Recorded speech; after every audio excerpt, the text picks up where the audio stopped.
Assalamualaikum. Selamat pagi. Apa khabar semua penonton Malaysia hari ini? Hari Isnin, 12 Oktober 2020 bersamaan dengan 24 Safar 1442 Hijrah. Diharapkan anda mulakan hari ini dengan berfikiran positif, lakukan sesuatu yang produktif dan sebagainya.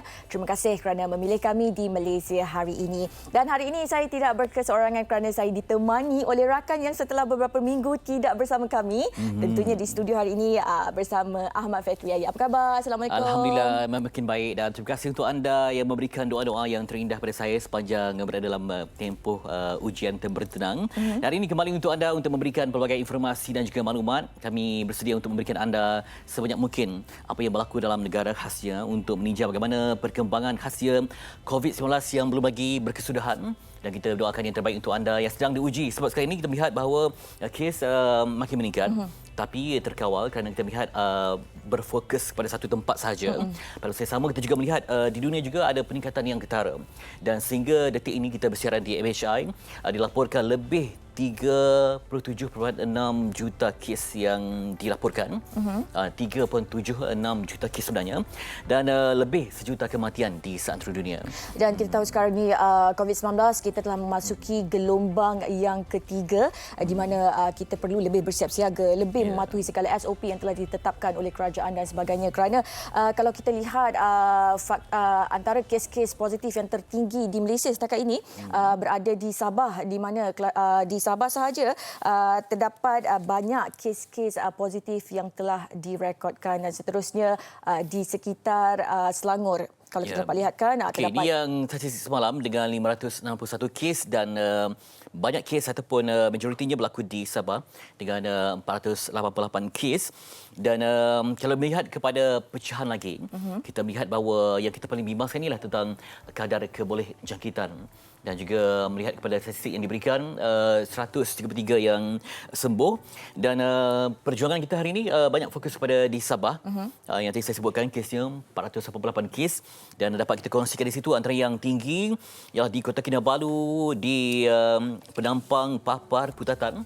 Yang saya sebutkan ini adalah zon merah. Kota Belud di Sandakan, Sempurna, Tawau, Kunak dan juga Lahad Datu. Dan kita melihat bila mana ini berlaku pastinya melibatkan kita memerlukan lebih ramai petugas barisan hadapan khasnya di kawalan sepadan yang juga melibatkan mereka yang berjuang di hospital. Dilaporkan sebelum ini ada juga hospital yang mengalami kesesakan. Dan juga ini juga menyebabkan kerajaan ataupun PBT harus menggerahkan lebih ramai petugas untuk membuat test.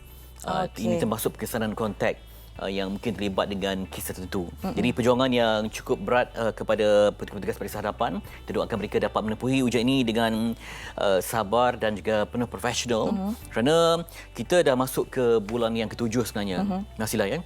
Jadi pastinya ada pengalaman dan jangan panik, jangan cetuskan panik sebab yang tularkan berita palsu sebab ia memburukkan lagi situasi. Betul, kerana dengan berita palsu yang ditularkan itu membuatkan orang jadi panik, jadi cemas dan sebagainya. Itulah yang menimbulkan kekacauan dan juga kekeliruan. Kerana kita tahu bahawa COVID-19 yang menular kebanyakannya kalau sebelum ini di Kedah dan sebagainya di Sabah juga ini dikatakan disebabkan terdapat mutasi jenis D614G.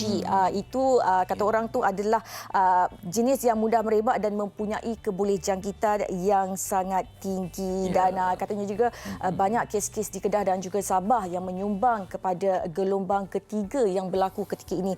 Kerana sebelum ini kita berada pada gelombang pertama bermula pada 27 Februari lalu dan seterusnya gelombang kedua yang disumbangkan oleh kluster Seri Petaling dan sebagainya. Itu antara penyumbang-penyumbang. Dan ketiga ini adalah disumbangkan oleh kluster di Sabah dan juga di Kedah. Dan 1,140 orang anggota tentera telah dikerah untuk membantu memutuskan rantaian penularan gelombang ketiga pandemik COVID-19.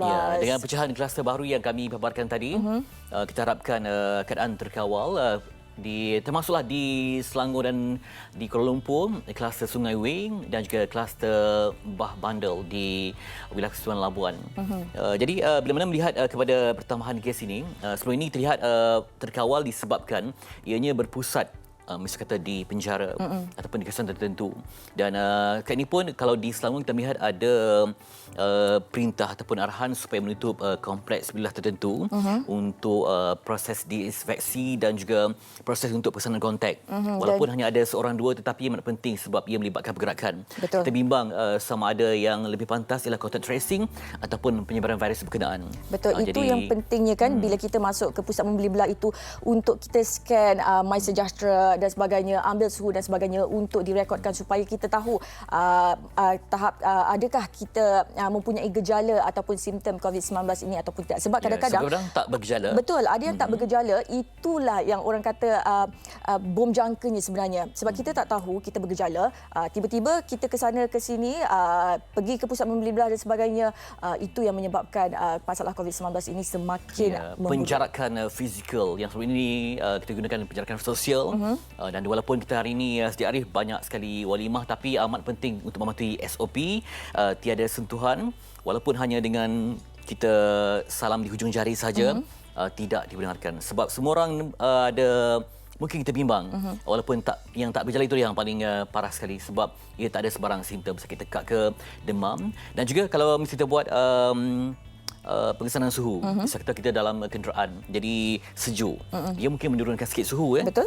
sedangkan orang tu mungkin demam. Jadi ini juga harus diberikan perhatian sebab kita bimbang orang yang mungkin dalam suhunya katakan 38 tapi bila dalam keadaan yang berhawa dingin mungkin 36 dan dia tak demam tapi mungkin suhunya terlalu meningkat. Betul. Itu juga perlu diambil kira. Okey, kita banyak berbicara hari ini bukan apa sebab di Petaling hari ini sekolah-sekolah Petaling telah pun ditutup. Termasuklah banyak sekali penyebaran maklumat di sekolah di daerah Petaling termasuk juga di pusat asuhan kadang-kadang.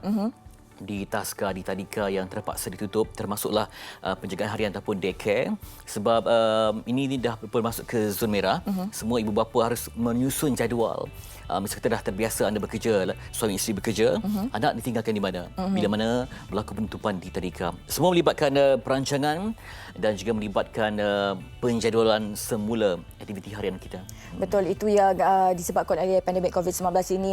Dan pastinya kita sebagai masyarakat, sebagai rakyat Malaysia yang bertanggungjawab, paling penting sekali Fetri.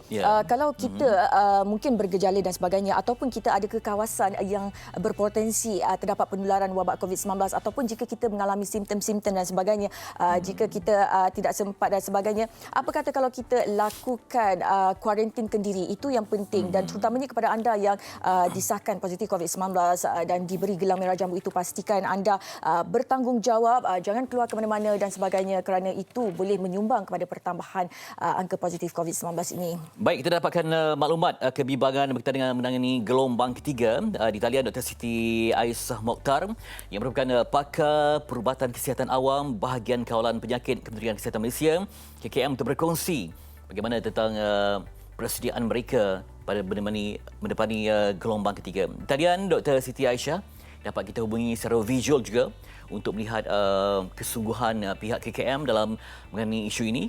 Assalamualaikum, Doktor. Doktor dapat dengar kami dengan jelas, ya? Assalamualaikum. Waalaikumsalam. Okey, Doktor, macam mana tentang kesiapsagaan? Kita sedari bahawa KKM memang ada fasilitis yang cukup dari segi jumlah katil, hospital, tenaga kerja, tenaga pakar yang berkhidmat. Jadi, untuk gelombang ketiga ni, apakah mungkin tahap kesiapsagaan dengan pelbagai kemungkinan yang boleh berlaku? Silakan, Doktor. Okey, terima kasih ya kerana menjemput saya pada pagi ini. So, sebelum kita cerita pasal kesiapsiagaan kita pada gelombang ketiga ini, saya nak menarik bagaimana kesiapsiagaan kita telah dilakukan daripada gelombang pertama yang kita tengok pada ketika itu banyak kes-kes import di mana kesiapsiagaan kita dah bermula daripada awal ya. Kita telah menyediakan kapasiti makmal, hospital, tenaga manusia kita untuk menjalankan siasatan di lapangan. Jadi pada ketika itu kita fokus kepada sebab kes banyak daripada kes import, jadi masa tu kita lebih kepada border control dan pada gelombang kedua kita nampak ya kerajaan telah mengambil langkah inisiatif di mana kita telah menjalankan perintah kawalan pergerakan. Jadi kalau kita tengok PKP ini bersama dengan kita punya langkah-langkah kesiapsiagaan pada ketika itu, kita cuba memastikan kita dapat flatten the curve Pandemic curve ni. Jadi pada gelombang ketiga, kalau kita nampak ya, selepas kita belajar daripada gelombang pertama, gelombang kedua, jadi kita mempertingkatkan lagi kesiapsiagaan yang kita sedia ada. Jadi kalau kita pasti tadi kita telah sebut pasal bagaimana kita menyiapkan kapasiti makmal kita, kapasiti hospital, human resource kita. Jadi kalau kita tengok semasa berlakunya gelombang ketiga ini, kita menggunakan pendekatan di mana kawasan-kawasan yang berisiko atau kawasan-kawasan merah kita letakkan di bawah PKPD. Maksudnya Perintah Kawalan Pergerakan Diperketatkan. Jadi kalau kita tengok kenapa kalau kita letakkan PKPD ini kepada kawasan-kawasan tertentu adalah daripada gelombang pertama sehinggalah gelombang ketiga ini kita belajar. Kawasan yang merah ini kita pasti rantaian penularan dia semakin cepat. Jadi bila kita nak contain kawasan tersebut, kita memerlukan tenaga kerja sebab bila kita menjalankan PKPD pada kawasan tersebut, anggota kita akan mula bersiap siaga untuk mula menyaring komuniti pada kawasan tersebut. Ini memastikan rantaian atau jangkitan itu dikesan, kita dapat memutuskan rangkaian pada kawasan itu dan kita elakkan jangkitan itu menular ke kawasan-kawasan yang lain. Jadi kita kata attack the rate. So bila attack the rate ni maksudnya pada kawasan itu anggota kita akan mula menyaring komuniti pada kawasan tersebut. Jadi kita menyaring, kita pasti kita akan jumpa lagi banyak. Jadi kita kena pastikan kesiapsiagaan hospital kita juga cukup untuk menampung kes-kes positif ini.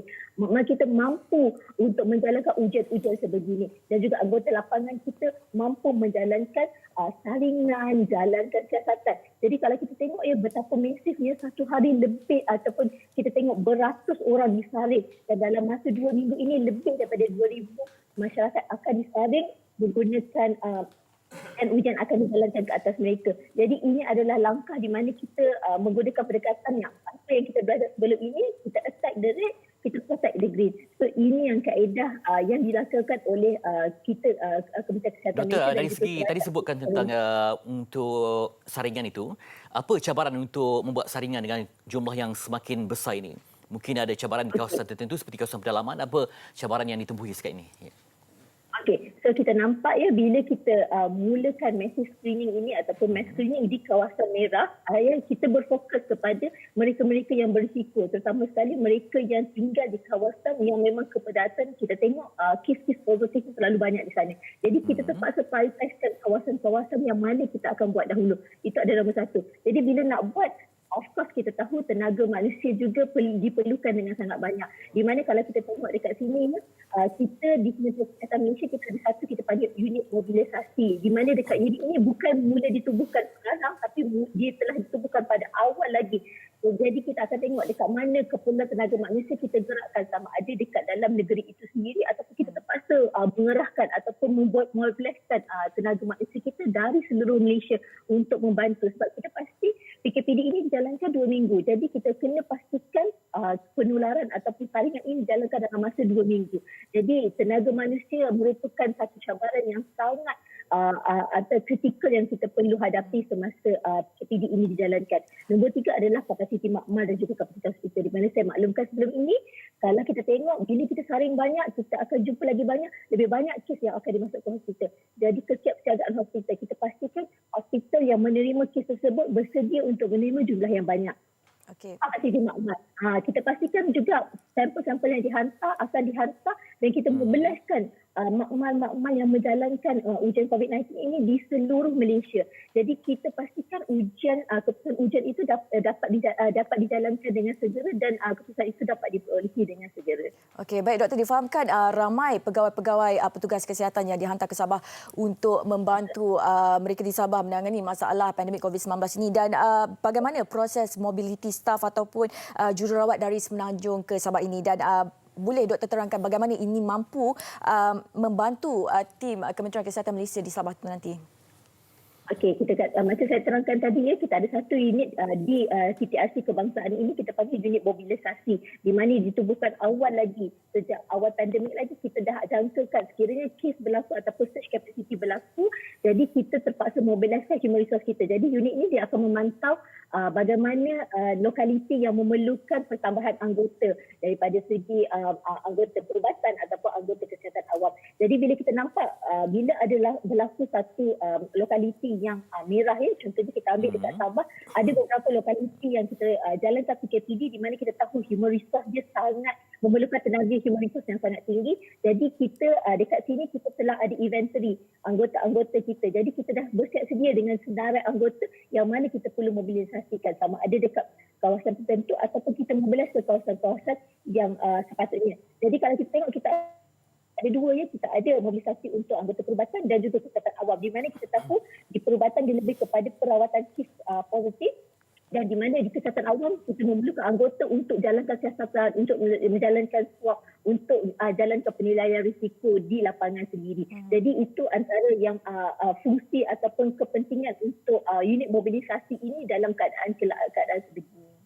Jadi juga kami melihat bagaimana dengan itulah penetration ataupun kawasan yang berisiko tinggi dengan jumlah kes yang sangat meningkat. Ya, kita hanya mungkin dapat kita fokuskan di Sabah contohnya, kajian yang terbaik dari segi itulah kesiapsiagaan dalam konteks kawasan yang amat berisiko, yang banyak kawasan merah contohnya macam di Sabah ni. Macam mana persediaan? Mungkin berkali ganda lagi, Doktor? Persediaan daripada segi mana? Sorry. Kawasan yang berisiko tinggi mungkin lebih banyak lagi persediaan yang perlu dilakukan, jumlah tenaga kerja yang perlu dikerah ke kawasan yang berkenaan. Jadi apa lagi yang diperlukan untuk memantapkan lagi proses saringan dan sebagainya, Doktor? Okey. Jadi kalau kita tengok dekat sini ya, ada beberapa komponen utama dan saya sebutkan ada sikit. okey. Okey, Okey, Doktor, so teruskan. kalau hello. So kalau kita tengok ya, pertama sekali yang kita pentingkan adalah untuk memutuskan rantaian di kawasan merah ya. Jadi dia memerlukan kita sebagai petugas kesihatan, agensi-agensi kerajaan membantu untuk sama-sama memutuskan rantaian pada kawasan merah. Tapi kita sebagai masyarakat di dalam zon kawasan merah itu juga kita kena tahu di mana fungsi dan peranan kita yang kita perlu mainkan. Jadi yang penting sekali sekiranya anda disaring, berikan kerjasama sepenuhnya kepada anggota kesihatan, ikut nasihat kesihatan yang telah diberikan. Itu yang paling penting sekali, di mana kita attack the rate, sama-sama masyarakat, Kementerian Kesihatan, kerajaan, kita sama-sama memutuskan rantaian di kawasan merah. Dan dalam masa sama, saya memberi pesanan kepada mereka-mereka yang di kawasan lain pula, ya pastikan anda jaga kawasan anda supaya kawasan anda pula tidak jadi merah. Supaya kita dapat fokus kepada kawasan yang berlakunya penularan, semua orang attack the rate. So yang kawasan dekat kita tu protect the green. Pastikan anda amalkan nasihat-nasihat kesihatan yang telah diamalkan, yang telah dinasihatkan oleh Kementerian Kesihatan Malaysia. Baik, Doktor. Seperti yang Doktor katakan tadi, jika disaring, kita perlu mematuhi segala SOP arahan yang diberikan. Jadi, tapi walaupun acap kali diberitahu supaya mematuhi segala SOP dan peraturan yang telah ditetapkan ini, tapi masih ramai lagi yang ingkar. Mungkin Doktor nak berikan sedikit nasihat kepada mereka yang ingkar ini supaya terus mematuhi SOP demi kebaikan bersama. Okey, saya pasti perkara ini telah disebut berulang-ulang kali ya, dan saya pasti kita punya pengarah kesihatan Tan Sri Datuk KPK kita pun telah menyebut dalam setiap press statement kita.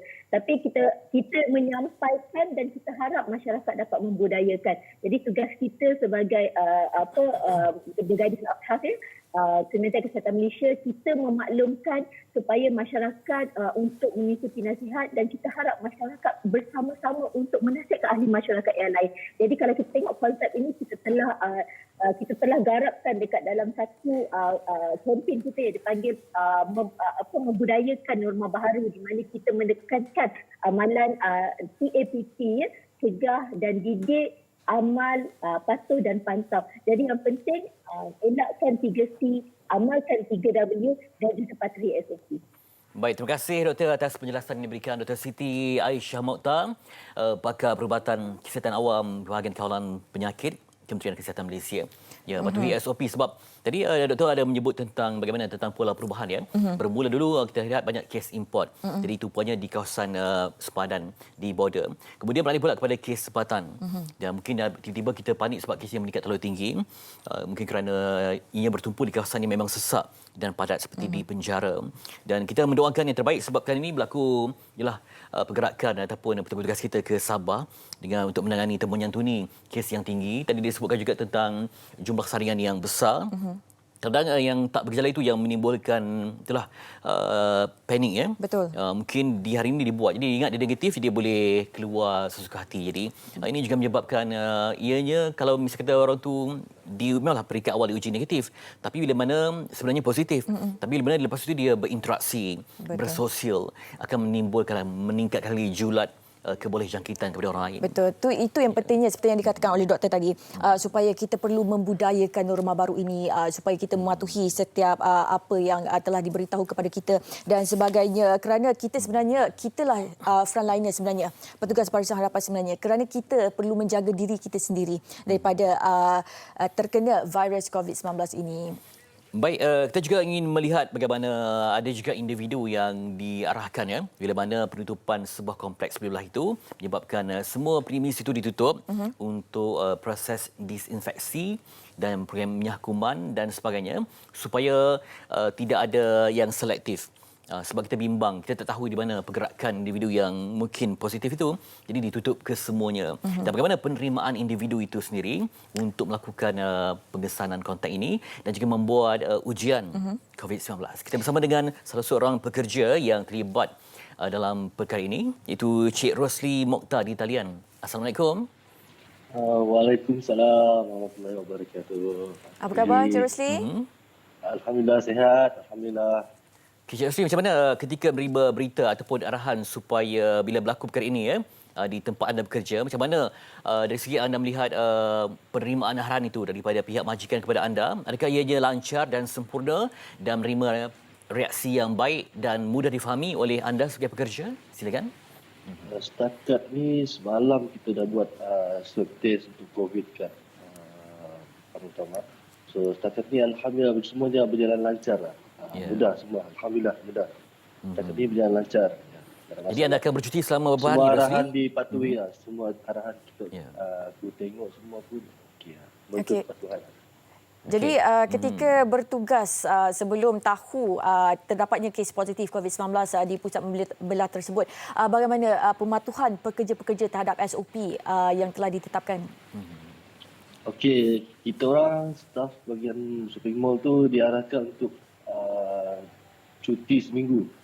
So kita berehatlah di rumah untuk sementara menunggu keputusan. Itu je lah diberi arahan setakat ni. Okey, bila kita sebut tentang berehat tu, berehat yang bagaimana? Mungkin anda ada perancangan dan juga mungkin menjaga diri sebab bila mana kita telah pun membuat ujian, walaupun kita tidak bergejala, mungkin kita juga ada kebimbangan ya. Macam mana kita buat kendiri itu sendiri ya?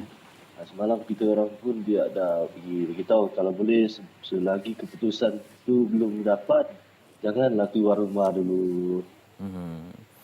Okey, jadi pada masa sama dari segi perancangan kerja tetap jalan lancar ya? Maksud saya dari segi online tu dalam talian? Dalam online okey, jalan lancar lah. Kalau setakat bisnes online okey. Okey, maknanya sekarang ni Cik Rosli sudah mula bekerja daripada rumah? Ya, kerja kat rumah sekarang. Macam biasa lah kerja online je sekarang. Okey, itu dia. Jadi rakan-rakan macam lain macam mana? Sahabat-sahabat yang lain yang bekerja di tempat yang sama? Apa dia tak jelas. Rakan-rakan di tempat kerja yang lain macam mana? Hubungan interaksi yang dimainkan? Okey, semua so, kalau macam tempat kerja kita berhubung guna online je lah. Macam dengan sekarang guna internet je lah sekarang. So dekat rumah rehat je.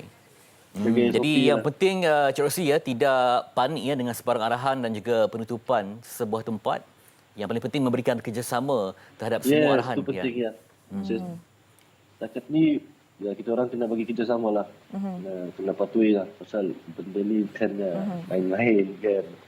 So kita kena patuhi lah.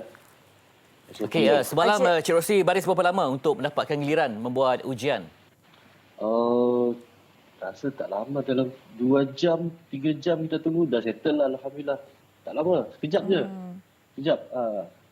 Sekejap, tak lama dalam situasi semalam terkawal ya, tenang semua? Apa dia? Situasi terkawal semalam ya, tenang semua? Situasi terkawal alhamdulillah. Ya. Situasi terkawal alhamdulillah. Syukur. Okey, baik. Terima kasih atas maklumat yang diberikan. Semoga terus sukses dan juga merancang pekerjaan sekalipun ada cuti yang diberikan. Memoga cuti yang produktif untuk anda semua. Terima kasih. Kita berkongsi tentang ada penutupan beberapa kelab, beberapa premis perniagaan di Kompleks Beulah. Selain juga penutupan sekolah di daerah Petaling. Jadi moga-moga kita dapat meneruskan momentum ini yang terus memberikan itulah kerjasama yang terbaik. Kalau diminta untuk membuat ujian, kita tampil ke hadapan. Kalau diminta untuk memberikan maklumat dari segi kontak, kita sedia memberikan kerjasama supaya memudahkan lagi proses pengesanan kontak terhadap satu isu itu. Betul, dan yang paling penting sekali perlu beri kerjasama jika diminta, dan kita diberitahu juga bahawa terdapat penutupan pusat membeli belah di Bangsar di mana kerana terdapat kes positif COVID-19 membabitkan seorang pekerja di sana. Ya. Ini di mana utama semalam. Ya, Walaupun ada yang kata kenapa perlu tutup kan, sebab ialah kita memang standardized. Takkanlah kita nak tutup premises itu saja sedangkan orang masih lagi bergerak, jumlah ataupun trafik pengunjung yang tinggi. Betul.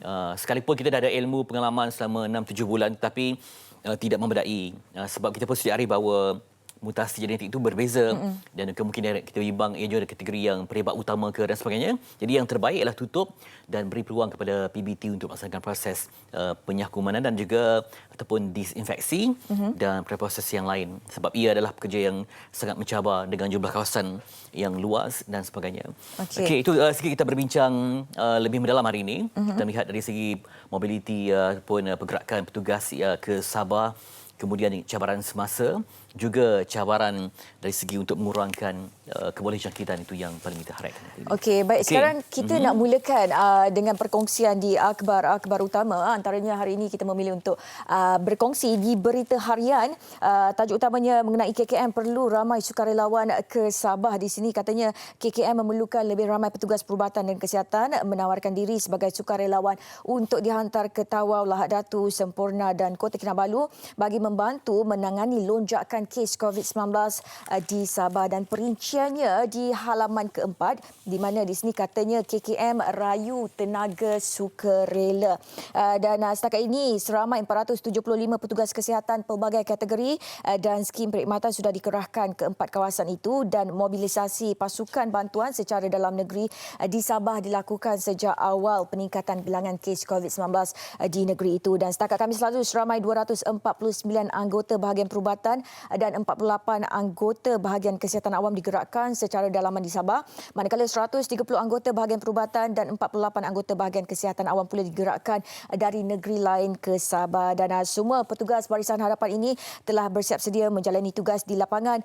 dalam usaha membantu negara membendung penularan pandemik COVID-19, dan terdapat juga kawasan-kawasan yang dikenakan perintah kawalan pergerakan diperkatakan, antaranya bersyarat akan dilaksanakan di Kuala Belud susulan peningkatan kes di daerah itu, dan KKM juga akan melakukan saringan secara bersasar kepada semua penduduk yang terbabit dengan perintah kawalan perintakan itu. Itu yang ada di berita harian. Pastikan anda mendapatkan berita harian untuk pelbagai perkembangan terkini. Dan seterusnya Fetri nak kongsikan. Okey, DNSC pastinya kita yang menjadi tumpuan adalah Support for Sabah, CMCO enforced in Kota Belud and EMCO in 2 residential areas in the Lahad Datu district from October 13 to 26.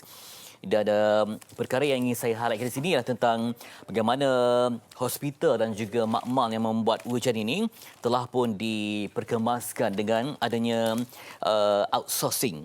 Mungkin pelbagai pihak dirayu untuk memberikan bantuan kepada semua hospital dan juga fasilitis perubatan di Sabah.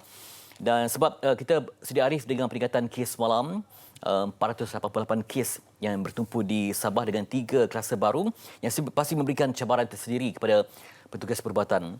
Jadi adanya mobiliti ataupun pergerakan petugas ke Sabah yang diseriukan ada 483 petugas perubatan yang telah pun ditugaskan untuk menyantuni dan mengembeling tenaga memastikan pengurangan kes di Sabah. Okey, itu di NST. Dan seterusnya di Harian Metro, ini berita yang kalau kita lihat semalam tular di media sosial, di laman Facebook dan sebagainya, berita mengenai kemalangan. Okey, di Harian Metro di halaman hadapan, wanita positif dadah langgar mati tentera laut. Maud, Kau Ragut Bahagia.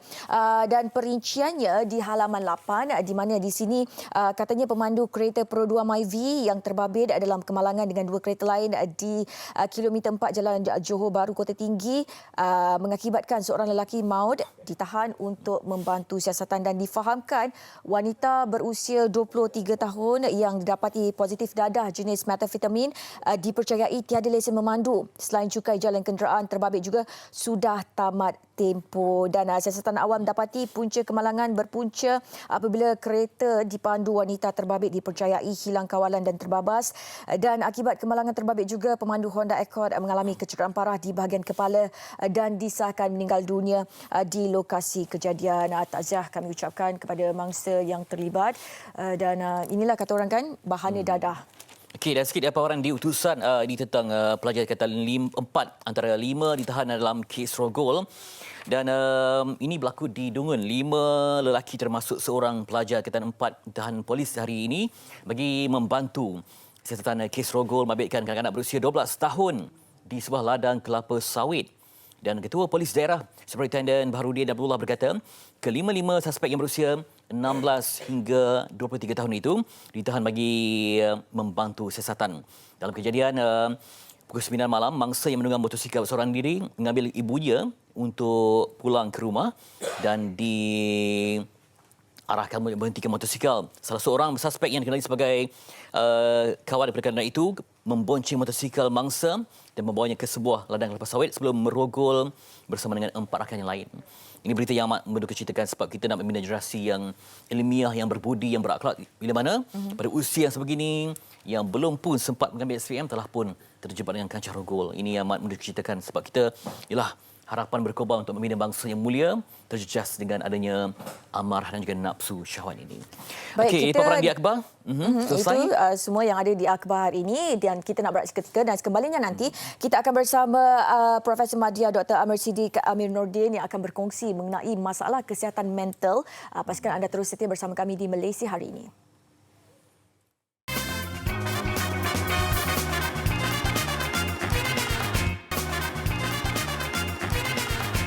Kembali semula di Malaysia dan kita hari ini banyak fokus tentang aspek kesihatan. Dah selesai kita bincangkan lebih mendalam tentang COVID-19. Kini pula mungkin sebahagian daripada serpihan akibat wabak ini, ramai yang ada menyimpan sakit yang tersembunyi yang tak diluahkan dan juga akhirnya kita bimbang ia akan menyebabkan kematian secara diam-diam dan perlahan-lahan.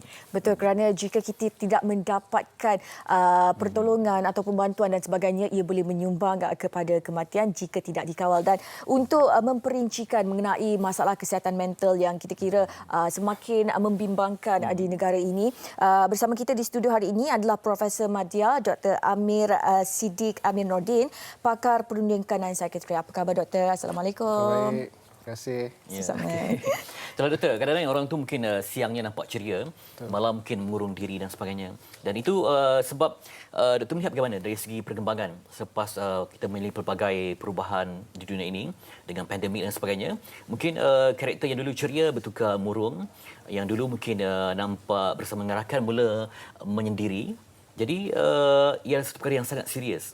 Sebab bila menyendiri itu mungkin ada pelbagai lagi perkara yang akan muncul, bisikan dan sebagainya, mungkin terputus komunikasi. Jadi doktor melihat bagaimana cabaran masalah mental zaman sekarang ini. So, pertama terima kasih kepada Amir Chai kerana jemputan ini. Kalau tak tahu, 2 hari lepas adalah Hari Kesihatan Mental Sedunia. Dan di situ kita punya tema adalah Greater Mental Health, Mental Health for All, Greater Access, Greater Investment. Maknanya kesihatan mental untuk semua, pelaburan yang besar dan juga apa dipanggilnya ialah akses. Untuk konteks begitu, isu yang pertama adalah isu untuk membentera stigma. So itu yang tadi Fadli cakap tadi lah. Di mana masih lagi ada isu kekangan dari segi stigma, di mana kesihatan mental tidak mendapat fokus yang sepatutnya. Kalau kita tengok dari segi isu pandemik sekarang ni, kita selalu takut about tadi saya dengar Dr. Aisyah di KKM mengatakan bahawa gelombang ketiga, tetapi di luar negara diorang mengatakan bahawa isu pandemik COVID sama dengan isu pandemik kesihatan mental. Kerana kita tahu dari segi impak COVID maka akan ada banyak lagi isu kesihatan mental yang akan timbul. So macam Fidi cakap tadi, ramai yang masih ada atau ramai yang mungkin ada masalah kesihatan mental yang orang lain tak tahu. Kalau kita lihat dari segi statistiknya di Malaysia, lebih kurang 3 dalam 10 orang mungkin mengalami masalah kesihatan mental, terutamanya masalah dari segi kemurungan yang paling utama ataupun sering kita dengar di Malaysia ini. Jadi doktor, bercakap mengenai masalah kemurungan, 2.3% rakyat Malaysia ini ataupun lebih kurang setengah juta rakyat Malaysia ini mengalami masalah kemurungan, dan dalam 2.3% itu wanita, golongan bujang dan juga masyarakat di luar bandar. Mereka ini menyumbang kepada populasi 2.3% itu. Jadi bagaimana doktor melihat perkara ini? So seperti yang kita kata itu memang sangat pentinglah untuk kita mengetahui lebih lanjut lagi mengenai isu kesihatan mental, dan juga yang tadi Mas Ila bincangkan adalah penyakit mental ya. Seperti Fadi kata juga tadi, masalah penyakit mental ni banyak ya. Ada yang masalah dari segi mood seperti masalah kemurungan, dan juga satu masalah dipanggil bipolar. Ada masalah dari segi keresahan ataupun anxiety. Dan yang ketiga adalah masalah dari segi psikosis, seperti contohnya skizofrenia, bisikan-bisikan yang kita dengar tadi, dan delusi. So memang satu, tapi ini lebih kepada penyakit mental. Dan kalau kita tengok dari segi penyakit mental, jumlahnya sedikit. Yang isu yang kita lebih risau adalah isu kesihatan mental. So kalau kita tengok dari segi spektrum ya, kesihatan mental yang positif mungkin berada di sini, penyakit mental berada di sini. Kita nak dalam kesihatan mental yang positif, kerana kalau kita tengok dari segi isu kesihatan, dia adalah melibatkan kesihatan mental, fizikal dan social well-being. Tapi kalau individu itu dalam keadaan tertekan, maka dia akan bergerak daripada positif menuju ke negatif. Kita kalau boleh nak elakkan dia daripada mendapat penyakit mental. Apa indikator doktor kalau seorang itu mungkin dia sendiri ada mungkin sindrom penafian. Betul. Jadi macam mana kita nak tahu, sebab kita pun berinteraksi kan. Tak tahu pula orang ni mungkin main bola nampak normal saja, tapi apa yang dapat kita tak boleh ukur guna suhu dan sebagainya. Jadi apa indikator dia? So yang indikator yang utama adalah fungsi yang kekurangan fungsi ataupun functional loss. So yang isu utamanya contohnya yang saya sering katakan adalah kononnya macam kehilangan fungsi dari segi pekerja dalam satu organisasi. Hilangnya fungsi sebagai contohnya bapa atau suami dalam satu keluarga ya, ataupun ibu ataupun anak dalam keluarga tersebut. So bila fungsi itu dah terjejas dan ada simptom-simptom lain ya, resah, murung, susah nak tidur mungkin, susah nak konsentrate dan sebagainya, maka individu itu mungkin mengalami masalah kesihatan mental. Tak semestinya penyakit mental ya, masalah kesihatan mental. So kat situ kalau kita tangani, insya-Allah dia boleh menuju balik ke mental yang positif. Tapi kalau biarkan individu itu berseorangan, tidak dibantu, maka kita risau dia akan lebih menunjukkan simptom-simptom negatif dan eventually ada masalah penyakit mental. Terasa masih ada cabaran dari segi akses kepada bantuan. Kalau mungkin kita sakit biasa memang banyak klinik, memang banyak hospital, tapi benda-benda yang bersifat mental ini itulah kadang orang tu tak tahu nak mana nak tuju. Ataupun orang akan tuduh dia alam manja lah, lembik lah, sedangkan ia terbeban dengan kesihatan mental macam mana? Betul, itu memang spot on tu Fedri. Yang Fedri cerita itu adalah isu satu, yang pertama tu stigma, yang last kali itu. Lembik dan sebagainya. Kalau orang tu patah kaki, kita kata lembik kan. Tapi kalau individu itu dalam keadaan resah, kita kata lembik. Itu stigma. Kenapa ada perbezaan? Padahal kedua-duanya dalam keadaan kesengsaraan. Ya. Dari segi akses pula, saya rasa yang paling utama seperti yang kita buat dalam program seperti ini pagi ini adalah untuk akses ni ada insya-Allah. Program apa dipanggilnya servis perkhidmatan tu ada di Malaysia, cuma ramai yang tidak mengetahui di mana untuk mendapatkan bantuan tersebut. Dan itu saya rasa satu ialah satu musibah lah di situ, kita tak dapat nak beritahu kepada orang ramai di manakah akses yang sepatutnya. Maknanya kita sebagai mungkin orang yang berpotensi ataupun bergejala mengalami kesihatan mental ini, kita sendiri perlu tahu di mana kita perlu mendapatkan bantuan dan sebagainya, dan kita perlu tahu simptom-simptom yang kita alami. Betul. So kalau kita tengok dari segi kempen kesihatan mental sedunia di dunia pun dia adalah Mental Health for All, Greater Access, Greater Investment. Di Malaysia kita telah tweak sedikit supaya lebih personal ya. Kita punya Let's Talk Minda Sihat, kesihatan mental untuk semua, bersama-sama menangani isu bunuh diri. Yang penting adalah dari segi talk tu, TALK tu dia ada maksud dia sendiri. T itu tell someone your problem, beritahu orang yang tersayang isu. A, ask for help. L, listen without judgment. Dan yang last kali K tu adalah tahu di mana untuk mendapatkan bantuan. So saya nak terapkan di sini, kalau kita ada isu macam contohnya satu accident, ya, kita tahu siapa kita nak telefon. Tetapi kalau individu tu ada masalah kesihatan mental, kita tanya diri kita sendiri. Adakah kita tahu di mana bantuan untuk membantu individu tersebut? Okey, baik doktor. Bercakap mengenai stigma. Sekarang kita berada dalam pandemik COVID-19. Ada individu yang dijangkiti pandemik COVID-19 ini. Dan stigma masyarakat mengenai pesakit ataupun orang yang bergejala dengan masalah COVID-19 ini, mereka dinilai dengan cara yang macam okey, orang tak nak dekat dan sebagainya. Betul. Mungkin itu memberi tekanan dan sebagainya dan seterusnya membawa ke arah kemurungan dan sebagainya. Bagaimana doktor melihat Dan pandemik mungkin ini? selepas disahkan negatif, mungkin juga lepas tu orang masih lagi takut. Sekarang mereka ni perlu keluar bekerja, menyara keluarga. Jadi dia punya kesan tu berantai. Yep. Kemudian doktor. Ya, so itulah stigma. Yang tadi betul Masilangan Fedri ceritakan tu, itulah stigma, ya, di mana bila individu itu berasa bahawa dirinya berbeza dan orang lain berpandangan sebegitu juga, ya. So kita lihat dari segi pada permulaan wabak ini, terutama di Malaysia bulan 3 masa itu, kita kadang-kadang terlepas cakap nama atau tempat, ya. Sekarang ni kita kalau boleh kita tak nak individu itemize individu itu, ya. Kerana kita nak mengelakkan stigma dari segi dipanggilnya jangkitan tersebut. Lagipun sekarang ni dalam komuniti, maka sesiapa pun ada risiko untuk mendapat COVID-19 ini, ya. So stigma dalam isu COVID itu sangat penting.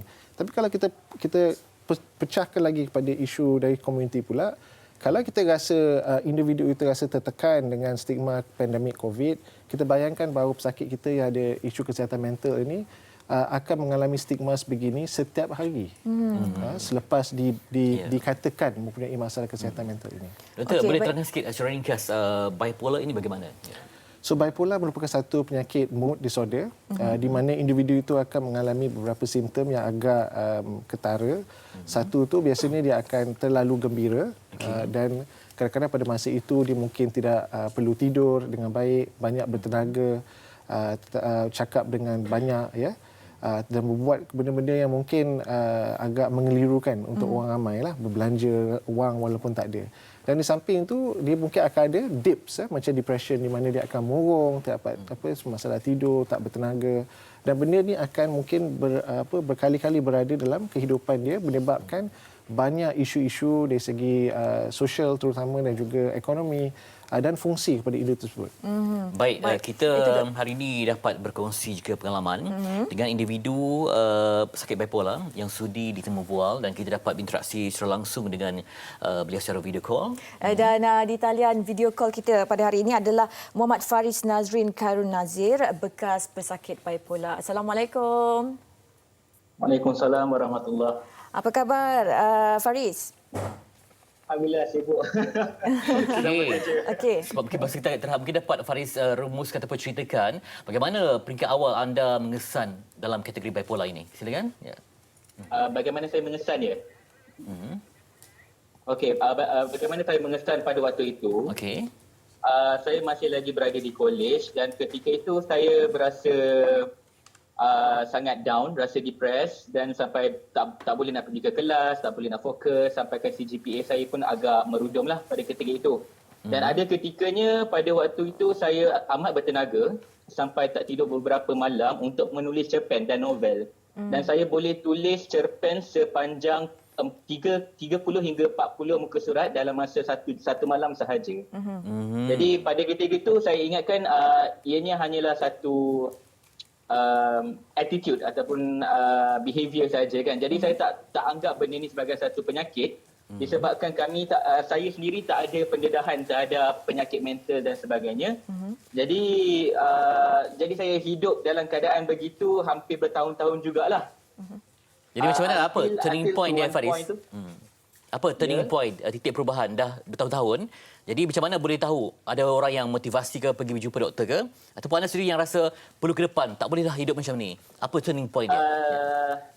Disebabkan waktu tu saya mengalami episod psikotik yang sangat teruk lah. Maknanya saya dah mula berdelusi, ada pemikiran yang abnormal dan saya mula menuduh kawan-kawan saya yang lain yang mengatakan mereka ada niat jahat dan dan cuba untuk mencederakan saya dan sebagainya.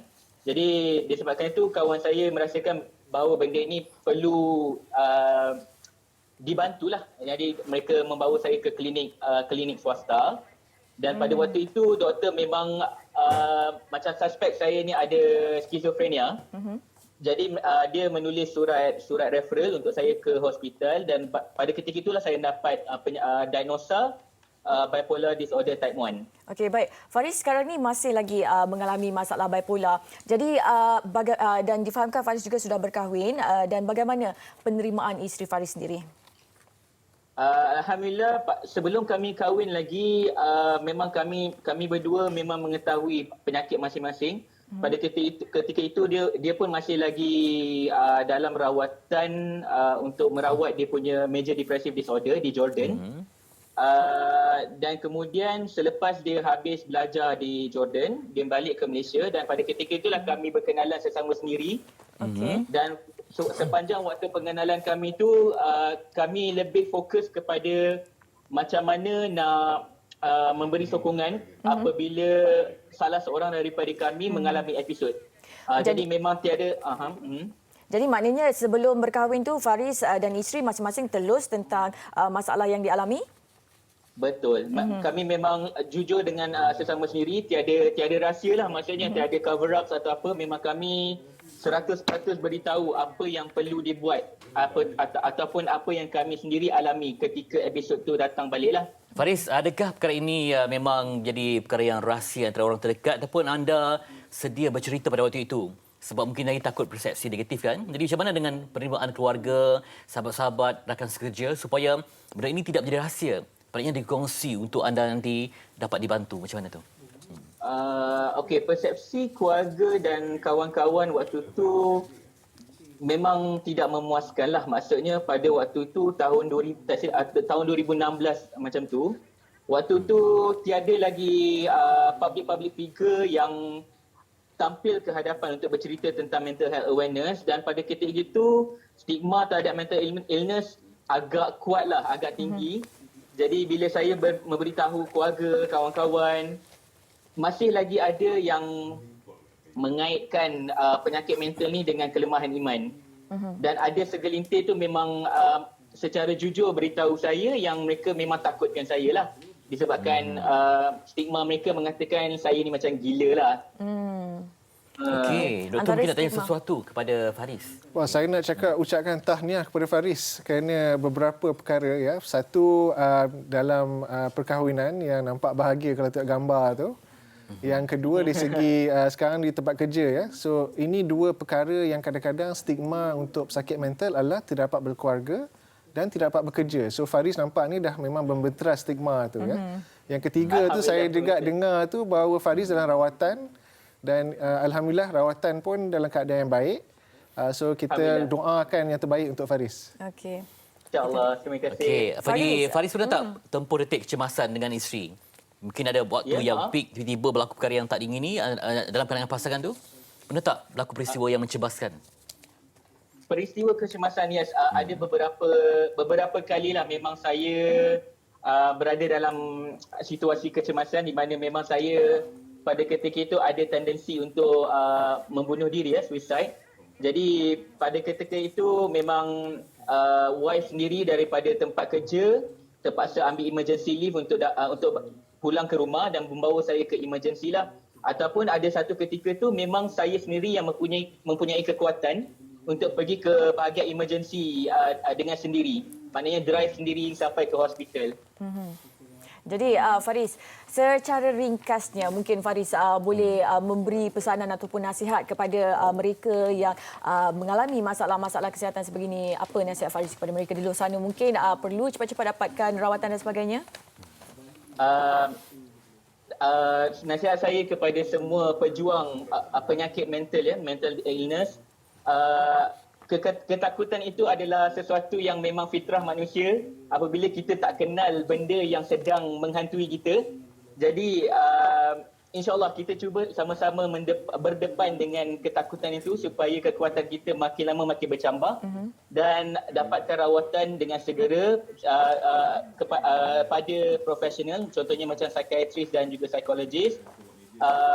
Perlahan-lahan take your pace untuk recovery Dan apa orang nak cakap, apa orang yang nak cemuh pada kita tu, biarkan mereka, sebab itu memang tak ada, kita tak boleh kawal mulut mereka kan. Apa yang kita boleh kawal adalah kesembuhan kita sendiri, insight kita sendiri dan kekuatan kita sendiri. Jadi sama-sama kita pupuk. Dan kepada masyarakat di luar sana, sama-sama kita berjuang bersama-sama pesakit mental, bukan untuk pesakit mental.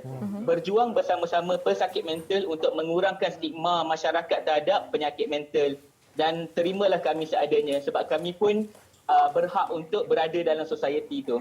Okey, baik, itu dia. Baik. Terima kasih Terima kasih banyak-banyak Faris. perkongsian Muhammad Faris Nazrin Khairul Nazir yang tabah tempuhi kehidupan rumah tangga dengan bermula dengan pelbagai detik yang pelbagailah, sebab daripada alam belajar, menulis novel yang begitu panjang, tiba-tiba berkahwin. Tapi ketelusan antara kunci dia mendapat kebahagiaan dan saling berkongsi rahsia. Tapi itulah tadi cabaran awal tadi, sebab orang mudah untuk melabelkan. Zaman sekarang ni netizen agak kejam Ada dilabel sebagai gila dan sebagainya yang boleh memudarkan motivasi seseorang. Jadi itulah kesedaran pada orang yang tidak sakit juga satu perkara yang penting, Doktor. Betul.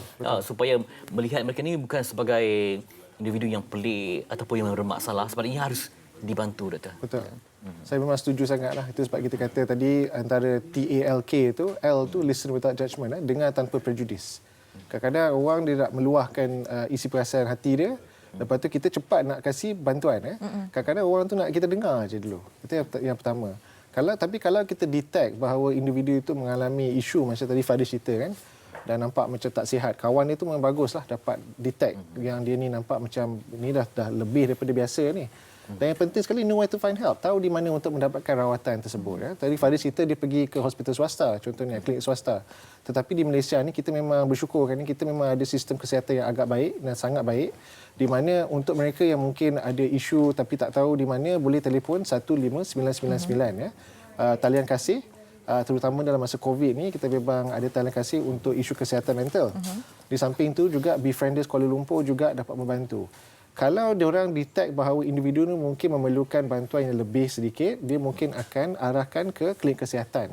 Dan di situ insya-Allah doktor di situ dapat menyaring individu, dan kalau yang mempunyai masalah penyakit mental maka akan ditujukan kepada hospital-hospital. So di Malaysia ni ke semua hospital kerajaan insya-Allah dah ada pakar psikiatri, dan di dalam 28 pusat komuniti ada pusat komuniti psikiatri juga, di mana individu itu boleh mendapatkan sedikit nasihat dan bantuan untuk simptom dan penyakit yang mereka mungkin alami.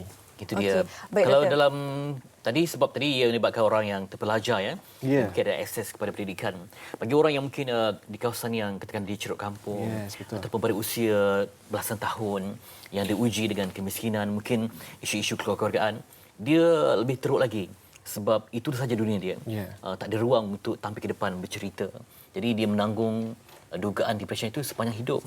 Kalau ada pil, dah hamba ditelan kan. Tapi ini macam mana untuk dia survive dengan cara itu, Doktor? So yang penting tu sepatutnya macam itulah dalam tema Hari Kesihatan Mental Sedunia ini, greater access for all. Semua perlu mendapatkan atau semua perlu diberi bantuan untuk mendapatkan rawatan yang sewajar dengannya, walaupun di bandar ataupun di kampung. Kita tahu bahawa mungkin dari segi perkhidmatan lebih kepada bandar, tetapi insya-Allah di kampung juga ada, Mungkin kena berjuang sedikit lagi, berusaha lebih sikit, tapi insya-Allah ada juga bantuan di situ. Kerana kita pun dari segi Kementerian Kesihatan, kawan-kawan saya di situ telah pun memang ditempatkan di semua hospital kecil pun ada juga pakar ataupun ahli perubatan psikologi yang boleh membantu. Okey, baik Doktor. Kita melihat bahawa jika seseorang itu mempunyai masalah kesihatan mental dan sebagainya, mungkin ada yang mengambil berat bertanya kepada kita bagaimana sebagainya. Seperti yang Doktor katakan tadi, bahawa ada orang dia tak suka orang bertanya. Dia mahu cuma perlukan seseorang untuk mendengar masalah dia saja. Jadi bagaimana peranan kita sebagai masyarakat bila menghadapi situasi sebegini, Doktor? I think kita ni kita kata rakyat jaga rakyat tu, di mana kita semua perlu menjaga antara satu sama lain, Kalau nampak contohnya Masila tiba-tiba daripada ceria macam ni, semakin lama semakin murung, tak nak berkata-kata, Fedri tanyalah kepada kawan kita, ada isu atau tidak, Dan kalau masa itu mungkin Marsila rasa macam nak cerita kepada Fedri, boleh cerita, tapi kalau tak, it's fine. Ya, tapi yang penting tu kita bertanyakan dulu. Yang kita tak nak tu nampak member dah diam, kita buat je. Ya. Betul. Itu yang kita risaukan. Dan bila orang tu dah reach out kepada kita, masa itulah kita bertanyakan kalau dia memerlukan bantuan. Ya. Kalau dia rasa dia boleh itu, kita jadi kawan yang menyokong pada masa itu. Betul. Mungkin juga ada yang tidak berkongsi sebab ia bimbang tentang reputasi. Ya. Mungkin di tempat kerja yang mungkin dalam pendudukan yang baik. Bila dia sebutkan dia ada masalah kesihatan ini, orang mungkin ialah persepsi yang negatif ataupun hilang kepercayaan terhadap kredibiliti. Itu yang dibimbangkan macam mana, Doktor? Ya, itu yang kita nak bentera sekarang ni. Seperti kita tengok tadi Cik Faris tu kan, mereka yang mempunyai penyakit mental, yang pertama dapat bekerja dan saya tengok dapat bekerja dengan baik. Ya. Kedua itu mereka yang punya penyakit mental juga kalau diberikan rawatan awal dan sewajarnya, insya-Allah dapat berfungsi seperti orang lain juga. Ya. So isu yang kita bincangkan tadi yang ceritakan tu, saya rasa itu perlu kita basmi. Ya, sepatutnya individu ni kalau dia patah kaki, dia dengan senang orang tanya apa masalah kau ni? Aku patah kaki. Tak ada ragu-ragu. Sekarang ni isu dia ada masalah murung tapi kita rasa perlu untuk bersembunyi. Saya rasa itu yang kita nak cuba benteras. Itulah apa dia panggilnya aktiviti dan kita punya main objektif sekarang ni untuk membenteras stigma supaya semua orang dapat menceritakan isu mereka tanpa rasa perlu bersembunyi. Okey. Baik, Doktor. Dalam situasi pandemik COVID-19 ini, kita selalu memberi highlight kepada pesakit-pesakit COVID-19. Tapi kadang-kadang kita terlupa akan frontliners kita. Mereka juga berdepan dengan tekanan emosi dan sebagainya. Betul. Patut bertugas, bekerja lebih masa, tidak dapat berjumpa keluarga dan sebagainya, penat. Bagaimana? So semua hospital memang peka akan isu ini dan kebanyakan hospital terutama semasa wabak yang pertama tu atau wabak kedua, saya tak pasti mana dia punya yang dia punya first phase tu, memang ada kita panggil MHPSS, Mental Health Psychosocial Support. Di semua hospital masing-masing untuk membantu frontliners kita yang seperti Masih kata tadi dalam keadaan tertekan disebabkan terpaksa bekerja di luar waktu ataupun lebih waktu dan juga terpaksa berdepan terus dengan individu-individu yang mungkin positif ya dan memikirkan isu dari segi keluarga mereka dan juga kesihatan mereka sendiri. So kita memang peka dengan isu itu di mana di KKM sendiri memang ada satu kumpulan yang menjaga welfare ataupun kebajikan semua staf di KKM dan juga di hospital-hospital lain seperti hospital saya di Musim Melaya juga pun mereka ada satu tim MHPSS yang membantu untuk membuat beberapa perkara. Satu, untuk memberi sokongan pada frontliners. Kedua, untuk membentras stigma juga di kalangan frontliners. Kita masih manusia. Kalau member kita dikatakan positif, ada juga kita yang mungkin akan berjauh sedikit. Betul. So sama juga. Dan yang ketiga adalah untuk memberi bantuan apa yang diperlukan. Contohnya kalau dia seorang single mother contohnya, doktor single mother. Tetapi dia dah positif COVID, maka akan ada bantuan untuk anak-anak dan sebagainya. Itu dia. Okey, jadi doktor rasa kita optimis untuk mendapatkan greater access tu. Saya optimis. Ya, saya optimis dan kalau kita nak buat satu shout out sekarang ni nak masuk budget budget yang akan datang bulan depan ni, kita berharapkan bahawa dapat satu targeted funding untuk kesihatan mental kerana kita tahu ni akan menjadi satu isu yang besar disebabkan oleh pandemik COVID. Dan kita perlu bersedia. Jangan sampai bila dah tiba-tiba datang isu ni baru kita nak memberikan bantuan yang sewajarnya. Kita patut bersedia sebelum kerana semua negara-negara lain yang mengetahui isu ni akan jadi telah pun membuat sebegitu. Betul. Yang paling penting sekali, Fetri, saya kira kita sebagai masyarakat juga perlu peka dengan situasi di sekeliling kita. Jika contohnya melihat rakan kita dan sebagainya ada simptom-simptom masalah kesihatan dan sebagainya, pastikan kita menjadi seseorang yang bertanggungjawab dengan mungkin memberi sedikit masa untuk mendengar luahan dari pihak mereka. Penghijrahan corak pandangan menilai orang bagaimana dan juga ilmu tentang masalah kesihatan mental. Terima kasih untuk Profesor Madya Dr. Amir Siddiq Amir Nordin, pakar perundingan dan sekretari yang berkongsi pengalaman dan juga cabaran untuk kita dunia menjadikan akses lebih baik kepada mereka yang terjejas sebab kita pun tak tahu bila masa kita akan diduga dengan perkara yang sebegini. Jadi terima kasih Doktor. Terima kasih. Okey. Dan kita ada beberapa perkongsian nak dibacakan kepada anda. Dan kita ada satu perkongsian, jika anda ingin mencuba sesuatu yang baru yang pastinya boleh membina keyakinan diri. Maggie dengan kerjasama Google telah melancarkan program Mentor Wanita Cukup Berani yang pertamanya merangkumi bengkel online percuma yang akan bermula pada 20 hingga 22 Oktober khususnya untuk wanita seluruh Malaysia supaya mereka dapat meningkatkan kemahiran mereka. Seterusnya, 3 peserta bengkel terpilih akan berpeluang untuk menerima bimbingan peribadi daripada 3 usahawan yang berjaya. Layari www.maggi.com.my/tak kenal tak cinta untuk pendaftaran bengkel online serta maklumat lanjut mengenai program mentor wanita Cukup Berani. Okey, dan saya pun nak wawarkan tentang ini Cool FM yang mana anda isi seminar online secara percuma dan ini yang perlu anda lakukan. Follow dan juga like Facebook Cool FM dan saksikan webinar Cool pada hari Selasa 6 Oktober 2020 bermula jam 12.30 hari. Dan saksikan figura hebat seperti Najib Asadok, Syirazuddin Karim dan ramai lagi topik berkaitan dengan peluang perniagaan. Individu yang bertuah berpeluang untuk melangi wang tunai dan info lanjut di www.coolfm.com.my untuk anda semua. Baik, kita nak berehat seketika dan kembali nanti kita akan berkongsi mengenai suarakan hak anda. Pastikan anda terus bersama kami di Malaysia hari ini. Kembali selepas ini.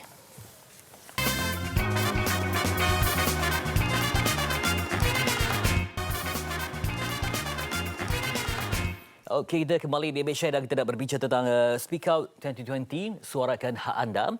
Dan saya bersama dengan Cik Muhammad Syakrin Razali sebagai Pegawai Pendidikan Kesihatan Bahagian Pendidikan Kesihatan Kementerian Kesihatan Malaysia. Terima kasih. Okey, baik. Hari ini kita nak ceria saja sebab kita mahukan kita bersuara. Jadi program yang dinamakan sebagai Express Your Right atau suarakan hak anda. Jadi apa yang disampaikan dalam mesej utama program ini? Okay, baik. Cuma saya nak tanya baliklah kepada Saudara Fitri kan. Okey. Perkara pertama, kalau kita nampak perokok, isap rokok kedai makan, apa yang kita buat? Takut tak? Takut tak kalau kita nak tegur? Itulah kan, takut nanti bergaduh pula kat situ kan. Okay. Sebab itulah Kementerian Kesihatan adakan kempen ini sebagai salah satu inisiatif untuk memperkasa golongan yang tidak merokok untuk menegur perokok lah. Supaya mereka ni lebih berani, ada keyakinan untuk menegur. Macam apa orang kata, sebelum ni kalau KKM buat program untuk bantu perokok. Okay. Tapi kali ini Kementerian Kesihatan Malaysia buat kempen untuk bantu, untuk sama-sama minta bantuan rakyat Malaysia, sama-sama untuk kalau nampak perokok yang tidak merokok ni menegur perokok. Jadi sama-sama bantu. Macam tadi cakap, rakyat jaga rakyat. Lebih kurang macam tu. Jadi kita semua itu hak semua untuk dapat udara yang bersih. Betul. Tapi itulah bagaimana ia dapat membantu sebab orang tak ada kesedaran kan. Kadang-kadang ada orang yang egois dan sebagainya. Jadi macam mana apa titik pemecahnya kepada kebentuan itu sebab kita nak bersuara ni takut nanti orang kita buat kecoh ke kedai itu kan. Jadi yang terbaik macam mana, apa yang kita ada? Dia macam ni. Okey, pertama sekali kita niat kita lah. Niat kena betul lah. Kalau kita nampak orang merokok di tempat yang merokok tak sepatutnya, kita perlukan ada niat baiklah supaya nanti tak terbawa dengan apa pelakon kita seterusnya, iaitu macam mana kita nak gunakan perkataan-perkataan yang sesuai lah. Jadi sebab itu kalau kita boleh kita gunakan perkataan yang sesuai untuk menegur perokok ni lah. Kemudian cara kita luahkan pun kena cara yang betul lah. Sebab banyak kes, memang ada kes orang yang tak boleh terima kenyataan, ditegur sebagainya lah. Jadi sebab itu kita perlu luahkan dengan cara yang betul. Tengok situasi, tengok tempat dan keadaan lah. Itu dia. Tapi itulah kadang-kadang ada orang yang memang itulah individualistik. Betul. Jadi kita perlu ke kita tak ada contoh kan. Ada orang tu dia nak bersuara tapi dia tak ada panduan. Di mana kita dapat contoh cara menegur dan juga mungkin kemahiran untuk kita menegur tu. Kemahiran tu kita memang tak ajar kemahiran tapi kita boleh bagi panduan lah macam mana kita boleh dapatkan. Kalau di Kementerian Kesihatan kita boleh layari laman web infosihat.gov.my ataupun kalau kita tengok di portal media portal My Health Kementerian Malaysia, kita ada garis pandu macam mana untuk menegur. Jadi sebenarnya kita pandu rakyat, masyarakat untuk bagaimana untuk menegur. Pada masa yang sama, kita tak ada ajar kemahiran, cuma kita galakkan mereka. Kita sediakan mesej-mesej tersebutlah. Dan suka saya tambah sikit kat sini. Sebenarnya di Malaysia ni perokok ada lebih kurang di tinjauan kesihatan dan mobiliti kebangsaan tahun 2018 mendapati bahawa perokok di Malaysia 21.3% saja. 21.3%. Yang tak merokok ialah 78%, 78.7% lah. Ramai. Jadi kenapa yang majoriti ni perlu takut pada yang minoriti? Jadi perlu ada keberanian di situ sebenarnya. Itu dia. Dan juga program ini banyak digerakkan di media sosial ya. Ya, betul. Dan penggunanya pastinya ramai dalam kalangan orang muda. Jadi apa penerimaan dan juga mereka mendapat kekuatan daripada kempen ini supaya ada hak yang dapat dipancangkan dari suara. Okey, sebenarnya kita pun dah dapat juga apa orang kata sokongan daripada selebriti jugalah. Contoh saya boleh namakan sebagai Nabila Razali dan juga Ali Sata pun ada juga join kempen ini untuk bantu kami war-warkan mesej ini kepada umum. Jadi dalam media sosial kita juga bagi tahu supaya mereka ini tidak kita fokus pada influencer, selebriti influencer, tidak menggalakkan untuk orang vape dan sebagainya lah, sebab sebenarnya kita pun pantau juga penjualan vape, bahan vape tu di media sosial kita pantau.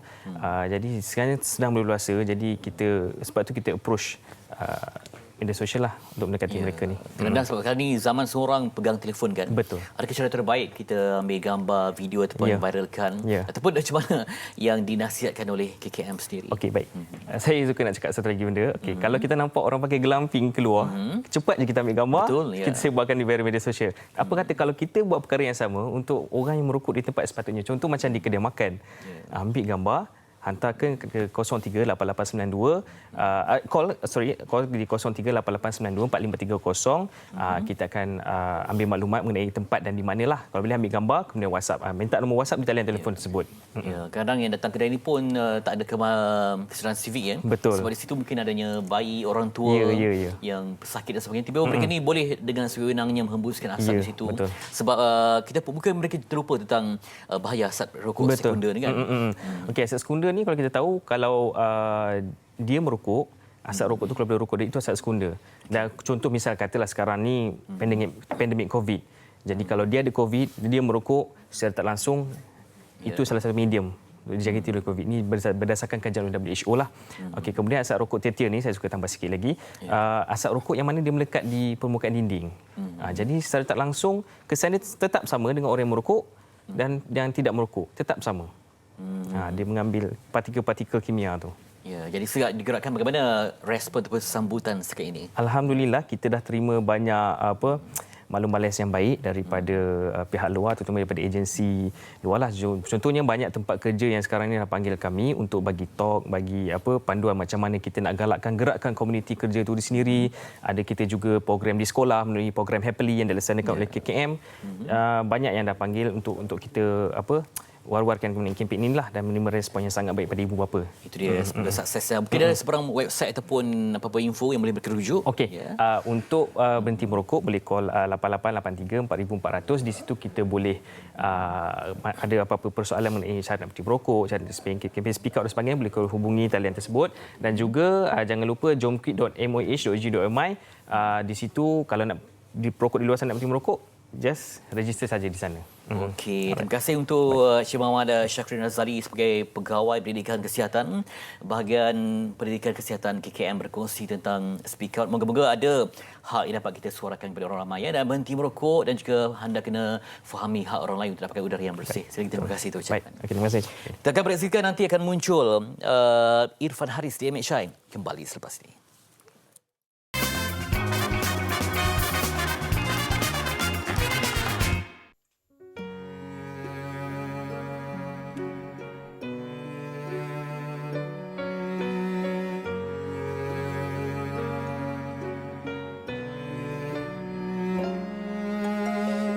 Ketika bibir tak mampu bicara, meraba mata mencari bayangmu, kerana luka lama yang berdarah kini telah membeku menjadi lumpuh. Harus ku sedari tentang kebun yang melayaniku, sepertiku tiada hati, habis ku dihina di pujuk semula, mengisi kebosananmu.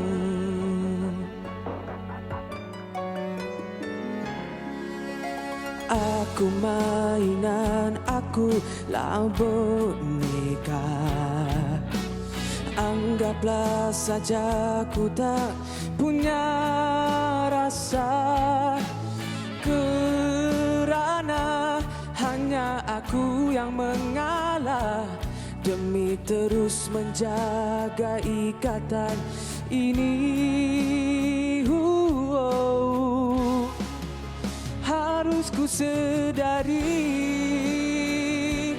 tentang kebun yang melayaniku, sepertiku, tiada hati, habisku dihina.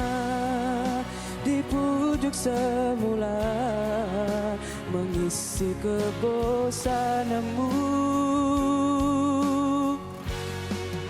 dan kau pun sedari tentang aku, saksikan nyawa mencintamu sepenuh hati, puasku menangis, merayu mengemis, kau tetap membisu. Ikumu membunuh hati, menghukumku tanpa simpati, karena ku patung cintamu.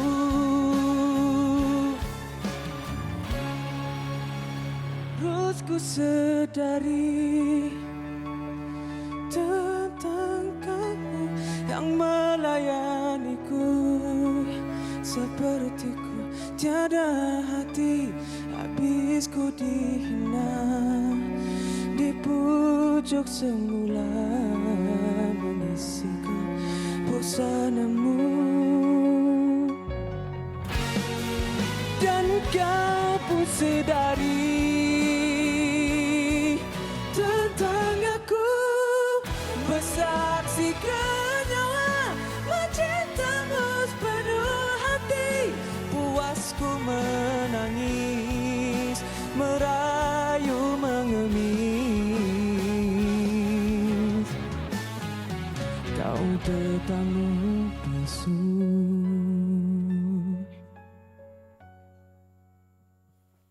Itu dia Irfan Haris. Ya, saya. Patut. okey. Kenapa lari? Tak, saya ke sini sikit. Okey. Okey, itu dia single baru Ya, betul. Tajuknya? Patung, saya baru rilis Jumaat lepas. Okey, Tapi nampaknya anda suka lagu yang sepatah-patahan saja. Ya, betul. Oh, Kalau kan? perasan daripada first single, Okey. lagu saya memang satu perkataan dia tajuk. Lagu ni macam bunyi-bunyi kesenian bunga je. Ya. Daripada mungkin lagu terdahulu ke macam mana? Dari segi mood, aura lagu ni? Okey, sebab saya rasa ramai orang yang prefer saya untuk nyanyikan lagu ballad. Okey. So, selepas bincang dengan management saya, Rocket Fuel, kami semua bersetuju untuk keluarkan lagu ballad lah, which is Patung ni. Rambut pun rambut baru ya? Ya, rambut PKP ni. Belum potong sejak PKP. Okey. Okey, cakap pasal PKP ni, semasa berlakunya PKP, Irfan Haris, pastinya kita semua tak dibenarkan bekerja dan sebagainya. Bagaimana menghadapi situasi tersebut? Pada mula agak sukar lah sebab at first saya ingat macam memang 2 minggu je and then kerajaan extend sampai 2 bulan juga kan. So bekerja dari rumah lah sebab sekarang ni kita ada teknologi yang sangat canggih, online, live, YouTube, Instagram semua. So pada masa sekarang ni saya dapat adapt lah dengan benda-benda baru ni, norma baru. Saya rasa sesuai lah image baru ni. Sesuai? Ke sebab nampak lebih matang ke macam mana? Saya try lah image baru sebab sebelum ni sama je rambut pendek. Ini image barulah untuk Patung, lagu terbaru saya. Okey, Patung ni kisah tentang apa? Patung ni mengisahkan tentang kononnya dalam sebuah hubungan cinta ni, lelaki ni dilayan macam patung oleh perempuan tersebut lah. Sebab kita tahu patung ni benda yang tak ada perasaan, benda yang tak bergerak kan. Okey. So perempuan tu Sebab terlalu comel macam patung tak? Kami tu patung kan nampak kan? Model-model kan? Tak, bukan. kan? So saya hanya berpatungkan cerita wanita tersebut lah. Okey. Maknanya mengisahkan pasal seseorang yang tak diperdulikan lah ni. Betul, sebab dia cakap aku mainan akulah boneka. Okey, baik. Sebelum ni berduet dengan Amira kan? Betul. Okey. Jadi kali ni kembali single. Kembali single lah sebab itu tahun lepas berduet dengan kakak saya, alhamdulillah dah jadi benda tu. Sekarang ni saya decided untuk keluarkan single solo saya lah Patung. Okey. Jadi klip video cantik buat kat mana? Buat dekat ruang insya-Allah ini. Fun fact, kita shoot daripada pukul 6 petang sampai 6 pagi ya. Nak jadi 12 patung jam. tu Itulah dia. sangat-sangat susah. Tadi saya tengok tadi solekan dia macam ya model-model patung tu kan. Nampak? Sebab saya tak boleh bergerak langsung, so kena stay jadi patung. So benda tu sangat-sangat challenging lah untuk Jadi saya. video klip ni idea daripada siapa? Idea Irfan ada sumbang juga ke? Tim saya Rocket Fuel. Ramailah tim saya dekat Rocket Fuel and then saya memang sukalah idea ni sebab saya rasa benda ni tak ada orang buat lagi dekat Malaysia. Betul. So saya sangat sukalah dengan konsep patung ni, music video patung. Jadi apa cabaran untuk nyanyikan lagu ni sebab dia melibatkan emosi kan? Betul. Okey. Even masa recording tu mengambil masa yang agak panjang lah dalam 7 jam, 2 kali. Oh. 2 hari. So apa saya boleh kata lagu ni antara lagu yang paling susah untuk saya bawakan. Tapi sebelum ni dah ada lagu ballad yang ketuhanan yang lebih mencabar jiwa. Apa? Dari segi vocal. Vocal wise lah. Vocal wise saya rasa ini paling mencabar. Jadi setakat ni bagaimana penerimaan peminat Irfan sendiri? Baru seminggu kan dilancarkan? Baru sangat seminggu. Alhamdulillah so far so good. Saya masih sedang mempromosikan lagu Patung. So anda semua memang kena tengok music video ni dekat YouTube, okey? Okey, dekat YouTube nampak matang Nampak Dekat luar masih lagi budak-budak. Baru 19 tahun. Belajar. Okey. Tapi memang berusaha untuk nampak lebih matang dalam klip video. Mungkin sebab rambut saya kot. Rambut saya panjang. So ramai orang tegur juga sebenarnya. Irfan, awak nampak lain sikit lah. So ini macam saya cakap tadi lah, ini image baru untuk lagu terbaru saya, Patung. Tapi rasanya image tu sesuai. Saya 19. 19 sama. 19 tahun. Sama sebaya. Abang berapa? 20? Gurau. Okey. Jadi tak teringin nak berlakon ke remaja college ke? Saya teringin tapi buat masa sekarang ni saya sedang sama belajar sebenarnya. Diploma in Performing Arts, diploma. Tetap seni juga So mungkin saya habiskan dulu, habis belajar 2 tahun. InsyaAllah saya memang nak try berlakon juga sebenarnya. Okay. Jadi selepas ni mungkin akan keluarkan lagu baru? Ada perancangan so far ke? belum Tak ada lagi. Sebab sekarang ni memang saya tengah promosikan lagu terbaru saya ni lah, Patung. Hashtagnya Patung? Hashtag Patung Irfan. Patung Irfan. Patung Irfan. Itulah dia. Okey. Jadi ada fan club ni? Fan club ada. Nama dia Irfans. Fans Irfans. Nama saya Irfan kan. So idea tu Irfans lah. So itulah nama fan club saya. Okey, sebab awak pun ramai pengikut di Instagram berapa dah jumlah? Boleh lah, tak ramai macam abang pun. Alhamdulillah 500 lebih lah. Ramai juga. Abang lagi ramai. Okey, kalau ikutkan nak suruh nyanyi lagu lama sikit-sikit tapi tak apalah sebab dia datang ni pun dah susah. Terima kasih datang. Terima kasih banyak. Semoga sukses dengan Patung. InsyaAllah. Hashtagnya Patung? Hashtag Patung. Okey, Instagram dia Irfan Haris. Betul, Irfan Haris. Tu dia. Ini dia Instagramnya. Jangan lupa Boleh tengok follow. music video guys dekat YouTube and stream lagu ni dekat semua digital platforms. Okey, itu dia. Okey, itu dia. Baik, terima kasih Irfan Terima kasih banyak. kerana bersama kami hari ini mempromosikan lagu Patung. Saya teringin nak buat rambut macam ni tapi lah tak selesai. Okey. Mungkin boleh. Boleh cuba. Itulah kena Image boleh, baru. bang. Image baru. Kalau panjangnya selekeh kan. Ya betul. Okey, yang pentinglah hidup ni kita jangan jadi patung saja. Kena berperanan dan juga kena patuhi semua SOP. Betul. Kena bertindak dan kita kena ada nyawa untuk diselamatkan. Pastikan anda menjaga penjarakan fizikal, pakai pelitup muka dan jangan keluar rumah jika tidak ada keperluan dan sebagainya. Kita sama-sama jaga kita. Baik, terima kasih Esok kepada apa? anda. Ada juga topik yang hangat? Ada. Esok kita ada topik yang sangat hangat yang diperkatakan kebelakangan ini mengenai Macau scam.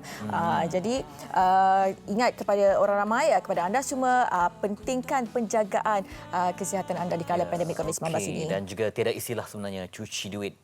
Betul. Okey, kita bicara lebih mendalam ya. Kesihatan terus dijaga dan kita jumpa lagi esok di MHI. Assalamualaikum.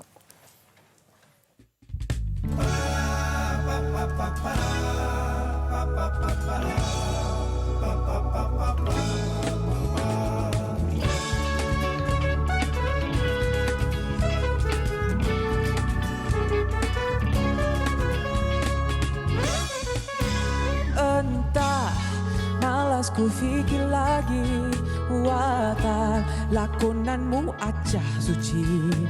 Bosan alasan sama darimu, sumpah ku seri ditipu.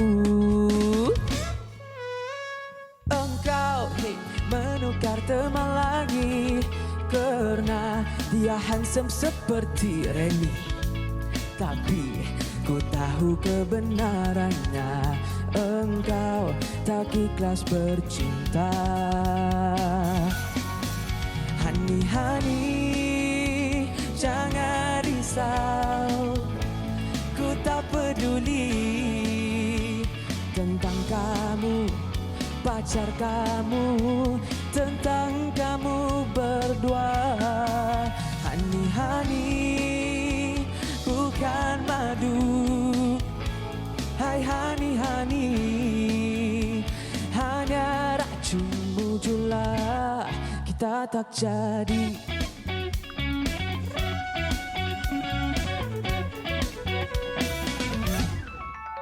Satu, kau tak pernah setia. Dua, memang sudah biasa. Tiga, kadang-kadang kau nak cuba semua pun tak jadi apa. Hani, jangan risau, ku tak peduli tentang kamu, pacar kamu, tentang kamu berdua. Hani, bukan madu. Hai Hani, hanya racunmu jula, kita tak jadi. Semoga engkau diberikan pedoman, semoga engkau diberikan kemaafan. Aku berharap engkau kan berubah.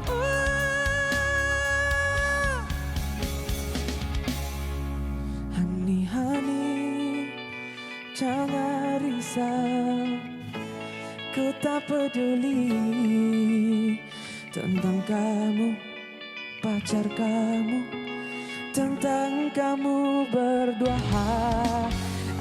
Hani, bukan madu. Hai Hani, hanya racunmu jula, kita tak jadi. Jangan risau, ku tak peduli tentang kamu berdua. Hani, bukan madu. Hai Hani, hanya racunmu jula, kita tak jadi.